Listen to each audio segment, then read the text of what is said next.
Okay, so the recording cut out. So what you missed was we're now going to prove a brand new thing is a metric.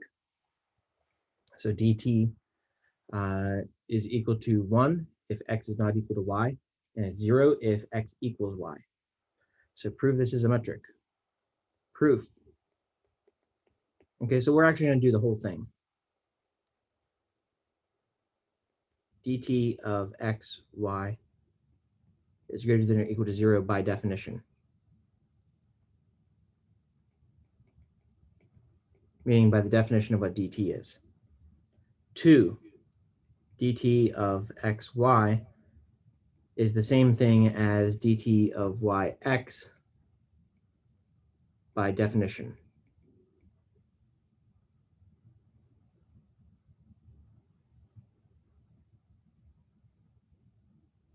I think that's usually labeled as 3, but it doesn't matter the order that I prove these. dt of xy equals 0 if and only if x equals 0 by definition. 4, the triangle inequality. dt of xy is less than or equal to dt of xz plus dt of zy, because why?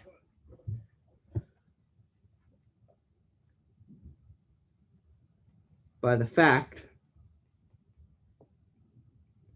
dt of xy is at most 1 and at most 1 of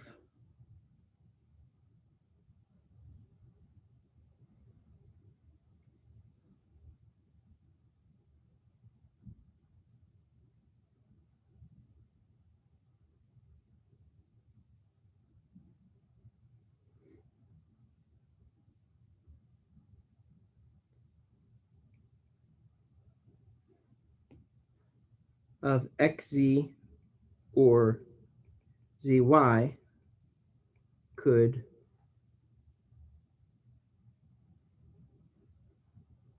no, that's a terrible way, terrible phrasing of saying that. So let me, is at most 1, and let's then suppose dt of xy equals 1. That gives that x does not equal y. Then if dt of xz equals 0, we have x equals z. So if dt of zy also is 0,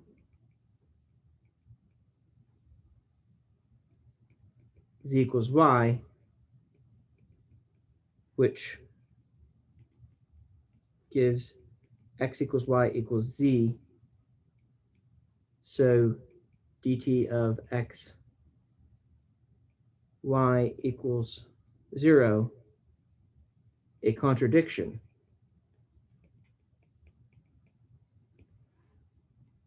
So if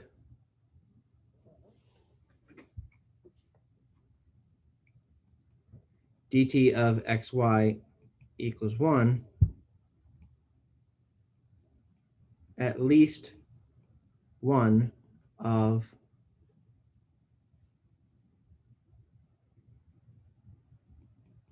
the pairs of xz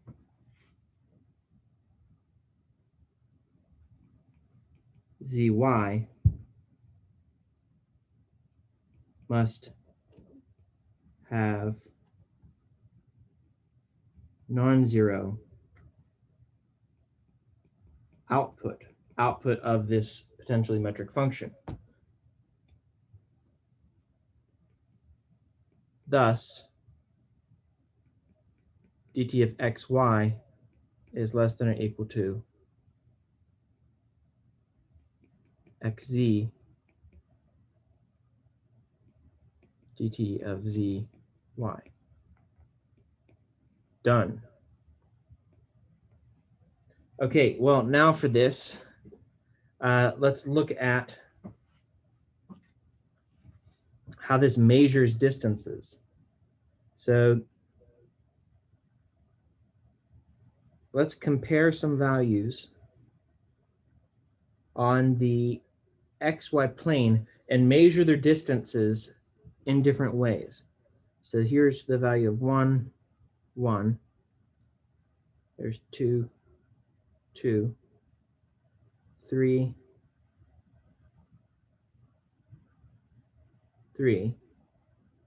So let's put this point on and see, it looks like I should line it up right there. Okay, so that's 2 points on the xy plane. That's A, that's B. Okay, now we can't use the DT metrics, the DT metric on here, okay? It's not possible to do that. But we can extend the DT metric. So let's say DT squared metric, which is going to take inputs that are x1, y1 values,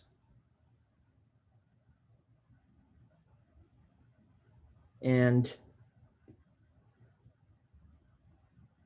x2, y2 values, and it's going to give us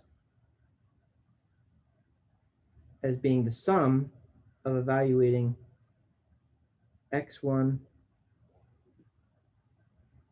x2 as the normal DT metric plus the normal DT metric of y1, y2.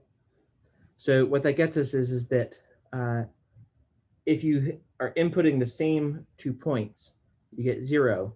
And if they're off by at least one component, you get 1. If they're off in 2 components, you get 2. Okay? So is that a metric? Well, that's for you to investigate.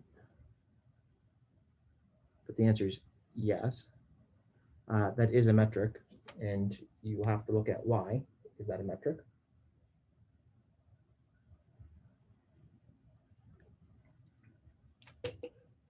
So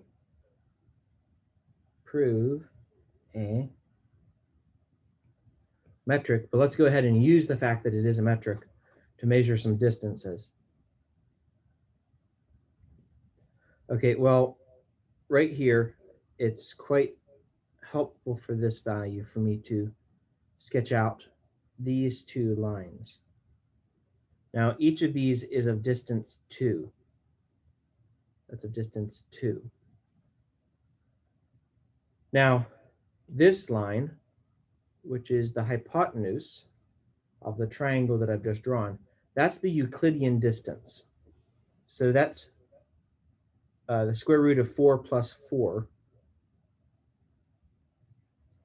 which is the square root of 8, is that distance there. So that's the D2 distance from A to B.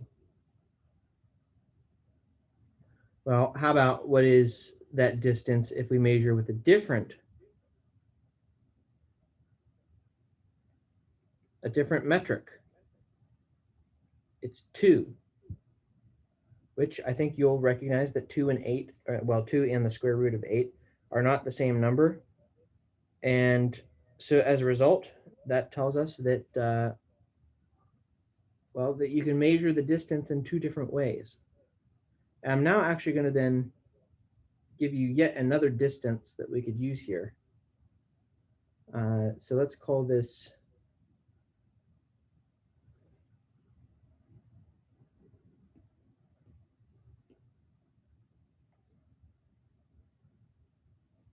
DL1 of AB, which is going to be x1 minus x2 in absolute value plus y1 minus y2 in absolute value. Okay, well, so how do we measure that then? Okay, well, in that distance, this DL1 distance from A to B is the length from A to B along the x plus length from A to B along with the y, which means it's 4. Now, the biggest of those values is the L1. The L1 is the biggest distance measurement between those two things. The smallest is the t squared distance. And then the D2 distance is in between those two things. So you have all kinds of different options on how you can measure distances and things like that. And they all create pretty interesting ways of looking at the distance between points.